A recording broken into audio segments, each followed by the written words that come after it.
And that's a wrap on season 4 of the Target Transfers podcast. Thank you so much to everyone who's tuned in every week to listen to Andy and I. We've had some fantastic guests, including Danielle and Jenna from Stahls, Dave from Transfer Express. We've had some of our amazing customers on, including Printing on Sea and 34 North Studio, as well as the guys over at AWDIs. All we do is just hoods. That was a great episode. So until season 5 drops next week, we're going to take a look at some of the key highlights from the last couple of months.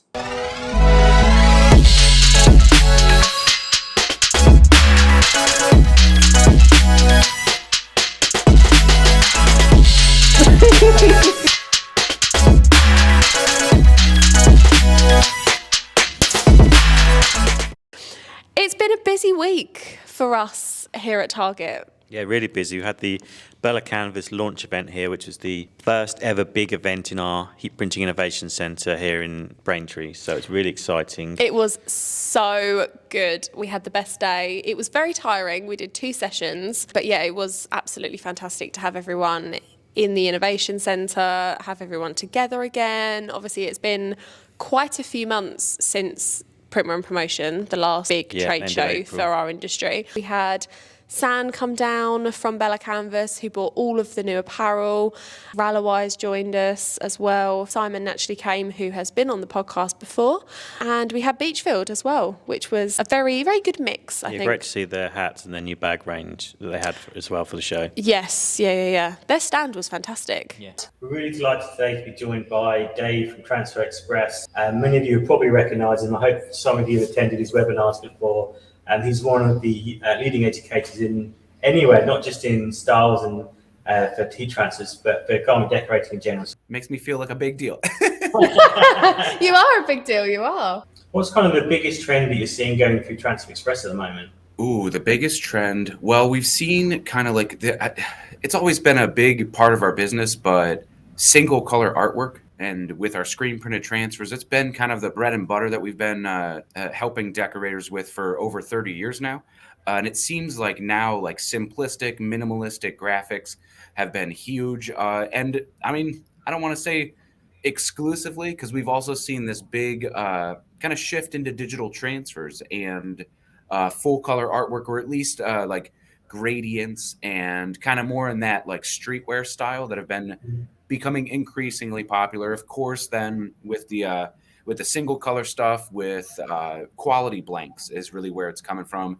Eco-friendly or sustainable blanks. Comfort colors has been huge, even to see that Portland company kind of came out with this whole beach wash line that is that garment dyed kind of aesthetic. You have those almost like pale muted colors a little bit, and couple those with the minimalistic 1-color print, 2-color prints.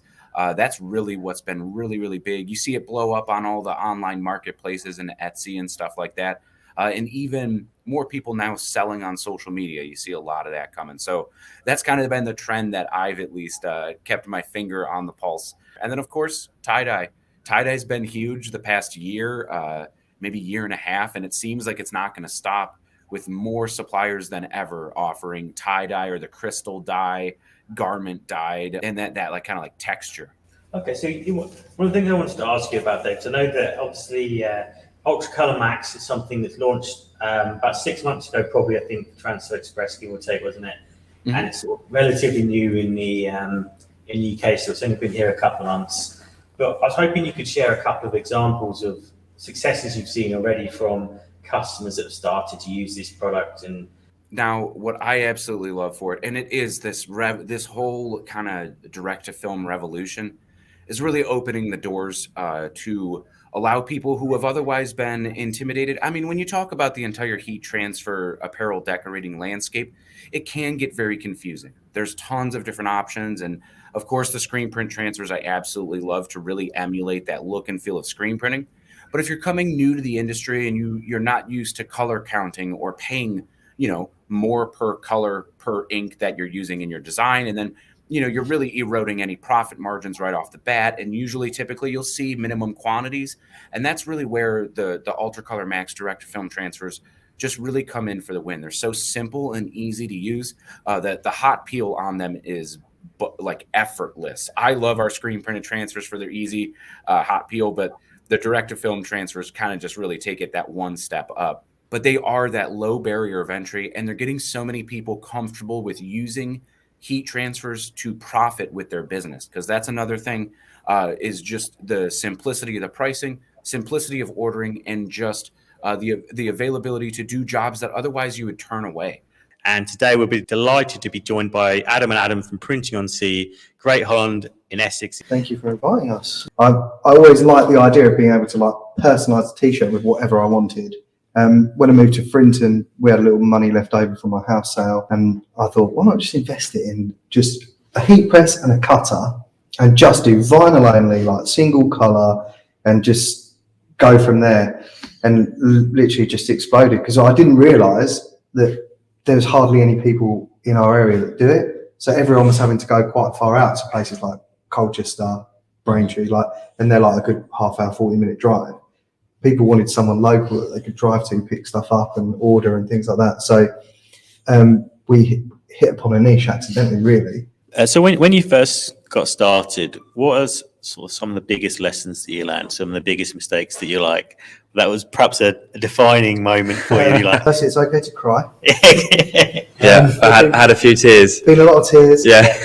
Obviously won't swear on the podcast, but a lot of swearing involved in. I spent so much of wasted so much money on cheap product, try and get myself different variety of things. So like cheaper vinyls that I might have found on eBay, and I thought, do you know what, I'm going to give that a go. They don't work as well. Today we are joined by Jenna, brand influence manager at Stahls. I'm so thrilled to be joining you. Another thing that we've kind of touched on already, but was the upcoming trends for heat printers for coming into 2023. So starting with sustainability, I feel like that is one of the most important levers that any business can pull at this point. Our apparel manufacturers are completely shifting. We're looking more into water-based solutions so that it's more eco-friendly. Printable products will eventually reach that point too, where it's biodegradable. That's definitely going to shape how we're heat pressing in the future. So is there any tips that you can give people if they take their heat press on the road? This is actually one of my favorite topics, because we do continue to see activations emerge in brands. We see these brands like Levi's and Ralph Lauren doing these personalized experience for their customers. And I think the realization here is for our industry is we're capable of doing this too, because a heat press is a small little footprint that you can travel with and take to any event. The reason that this has been so popular is because of the experience of the end customer, and really just kind of create that relationship with that person in that moment. They're going to remember you as a brand, and it's going to create such a unique experience that they're going to want to continue to see you at events or do events that you're going to be. Today, Andy and I are joined by Stephen, the founder of Proud and Gifted, a community organisation that has a mission to celebrate the achievements of young people. Firstly, thank you for having me. You're more than welcome. Told you before, I was quite surprised. Thanks for coming on. And once you said no, we want you to come, and I was like, wow. I want them to feel special in that moment. I do that purposely so that the spotlight is on them. They deserve it. They deserve it. And young people they don't have to be entrepreneurs. It could be anything. You can have a young family member who has been late for school for 2 terms.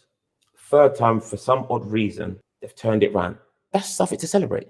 Like you say, some people's achievements they're all different, Believe but me. they're all worth celebrating, yeah. Yeah, somebody might think that's not worth celebrating. To people like us, yes, it is. Because you've turned something around. Okay, so one of the things I wanted to ask you, Steve, is obviously one of the ways that you help keep the Proud and Gifted message going, the way you help to fund what you do as well is through your own merchandise as well. So could you tell us about how you got started and why you chose t-shirt printing as the way to help push the message a bit further even? The way I learned it was on YouTube. I wanted a product, and I think the easiest thing is always a t-shirt. This was to me, this is the original logo. I've got another one that's not in a circle, but I've done a survey and they prefer the other logo. I was getting it printed by a company at first. Just went to a shop, asked them to do a t-shirt. God knows what they gave me back, to be honest, but then the odd person wanted one. I was thinking, oh, it's a bit much to charge people considering that I won't make not a pound. So I started to print, took up a lot of time, but it actually felt really good. People were interested in my product. So I've done the first batch. I've given out loads of free t-shirts, but I chose to. Yeah. I've given out loads of free t-shirts. Second batch came. I just thought, no, it's got to be a better way than this. Again, research, heat press, and I actually purchased it from one of your agents, so to speak. It just became easier on how to print. Today, we have a very exciting guest for you. We have got Danielle, the social media marketing manager for Stahls in America. Danielle, thanks for joining us today. How are you? Hi, great. Thanks so much for having me. I'm very excited to talk about this. For anyone that's either has maybe a side hustle or a smaller sort of startup printing business, is there anything that you'd recommend people to do when they first start out in marketing a printing business? I would say the very first thing to figure out is who you're marketing to. Who is your audience, right? So many people say, oh, everybody. And unfortunately, while we want to sell to everybody, it's not always feasible. When you say everybody, are they 13-year-olds? I really believe that figuring out who your target market is first is the key. So you can still sell to everybody, but figuring out, sort of narrowing down the audience. So is it cheer moms? Is it football players? Because when you're trying to talk to everybody, you really are talking to nobody. What's important to a football coach is very different than what is important to the cheerleading squad. But what is your favorite channel, Danielle? As the social media marketing manager, what is your favorite social media channel? I love Instagram. I just love how visual it is. I love Facebook. It's really been my baby. I've really kind of grown it organically and things like that, but I still love Instagram. It's a very engaged group of people, which I love. Today we've got Darren back from Squeeze Orange. How you doing? Back again. Back again. Yep, and we're just gonna have another chat. Is there any particular trends or anything you're noticing with full festivals? There's a bit of everything going on. Colours, we're doing a lot of bright colours and a lot of bright prints. Bucket hats as well. We physically cannot get bucket hats at the moment, but I'm not sure how I feel about that trend, I'm not 100% convinced on the bucket hat thing. No, I personally would wear one, but Print loads of them. Yeah, we print thousands of them. But how do you find time to make sure that your Instagram and Facebook and actually still marketing and promoting the business is going on? So that's me on Saturdays and Sundays. Core businesses, we print t-shirts, we make garments. So that's at the forefront of what we do. Anything else I do around that social media side of things is if I go home and want to sit there on my iPad and edit some photos. So photography's always been a hobby for me for forever, for as long as I can remember. I've had cameras for a long time, always messed about on Lightroom and editing videos and things like that, Final Cut Pro, all of that stuff. So for me, it's more of like a switch. It sounds sad, but for me, sitting there, taking some photos when no one's in the shop, I sweep the floor, nail the garments out, and I'll take the photos. I go home and edit them. That's like my therapy. That's my day off. That's what. That's everyone's. Oh, you're still working. It's not. That's not work. That's just what I enjoy doing. Today, we're joined by James and Kirsten from AWDIs. All we do is just hoods, just tees, anything and everything blank apparel. How are you guys? Tired, but because we're so busy, to be honest. So that's not a complaint. Levers 2023 coming up. It's a big time of year for our customers, and we've teamed up a bit with you guys in terms of the hoodie aspect to give people the complete package if they want to produce Levers garments. I just wanted to talk a little bit about that really and give people a bit more insight into the trends for next year. Yeah, I think the JH1's always going to be the most loved for Levers because of the colour choice. It gives such a broad scope for people to be a bit more individual, whether it's individual through a class or individual from different schools. knows that all the colours we have, it's always going to be a fan favourite. Things we think are starting to come through, like GH30. A lot of people are wanting sweats rather than hoodies now. GH50, so our zip hoodie, it's a bit more of a flexibility garment. And then alternatives for people who are really wanting to be a bit different. The cross neck, so our GH21, it's a bit more fun, a bit more grown up. And then our GH43, which is our varsity jacket. Again, that's really popular with schools in terms of levers. Lastly, the GH22, which is our tie-dye. It's been really, really popular this year. And again, it's fun and really youthful, so really popular into levers. The kids don't want just boring. They want something interesting. They want, like say, the tie-dye ones. They want something a bit more fun. Things like tones and gradients across the text. So picking some darker or lighter garments and just matching the school colours into the actual colour. So rather than just be like, yeah, it's just one colour on the back, it's 20 colours, but it's all blended together to match like red and blue for the school. Or picking something, again, that you could do a pattern with something like that, where it's just something a bit more interesting. Thank you very much. We're joined by Kat and Simon from AWDIs. So thanks very much for joining us today. Really appreciate you coming along. Thanks for having us. In terms of supporting our customers, we're kind of readily on hand and available to help people. So we've got really experienced sales teams. We've got a really wonderful array of marketing services on the website as well. So we've got a marketing hub. And we've also just launched our new digital lounge, and that's fantastic, especially for new customers who need things like, they can design their own templates for emails and leaflets. There's a whole image bank on there. I think the email thing that you mentioned is really good as well, because a lot of people, I think, struggle with that side of the business sometimes. Like, they can post pictures on Instagram and things like that, but when it comes to the more technical side of marketing or putting an email together, it's what do customers want to see? What shall I include? What's too much? What's too little? And so that's really helpful for a lot of people. It's that you've touched on it yourselves. When you're starting a business, you're busy, you're trying to get orders, you get an order, where do you buy the garments from? How quickly can you guys produce the transfers?